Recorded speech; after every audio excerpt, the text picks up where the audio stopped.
তোমাদের সাথে অল্প একটু করে একটি কথা বলতে চাই যে আজকে তোমাদের এই যে অত্যন্ত উচ্ছ্বসিত একটি অনুভূতি আমরা দেখতে পাচ্ছি, সবাই হাসি আনন্দে মুখর।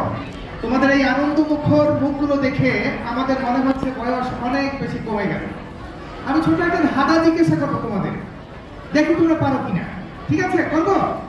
আচ্ছা, ধাঁধাটা হচ্ছে যে বর্তমান সময়ে তোমার ঘরে বসে তুমি সরাসরি চাঁদে চলে যেতে পারো, এমন কি আছে খুব অল্প খরচে? জানো, বলতে পারো কি?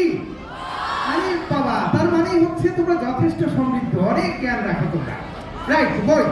অর্থাৎ আজকে আমরা হয়তো মোবাইলে স্ক্রল করলে পরে বিভিন্ন রিলস দেখে আমরা হয়তো আনন্দ পেতে পারি, কিন্তু এই বই হচ্ছে আমাদের স্থায়ী একটি আনন্দ, একটি দিগন্ত খুলে দেয় আমাদের ভেতরে। তোমরা যারা আজকে এই পুরস্কৃত হতে যাচ্ছ, এখানে দেখতে পাচ্ছ অনেক বই। আমি তো মনে করি যে এই বইটুকুই তোমাদের বড় পুরস্কার নয়, এর থেকেও বড় পুরস্কার হচ্ছে তোমরা সারা বছর বই পড়ে যে জ্ঞান অর্জন করেছো, তোমার ভিতরের মন এবং মনকে যে সমৃদ্ধ করেছো, যে আলোকায়ন ঘটেছে, সেটা হচ্ছে গিয়ে তোমাদের সবচেয়ে বড় পুরস্কার। এবং এই পুরস্কার দিয়ে তোমরা এক একজন সুপার হিরো হয়ে উঠছো, যে সুপার হিরোরা আমাদের স্বপ্নের বাংলাদেশ নির্মাণ করবে, যে সুপার হিরোরা আমাদের বাংলাদেশকে, আমাদের জাতিকে আগামী দিনে এগিয়ে নিয়ে যাবে। তোমাদের সকলের জন্য অনেক শুভকামনা রইল।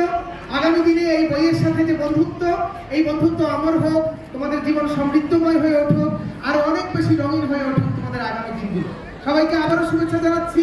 ভালো থেকে সবাই, শুভ অপরাহ্ন।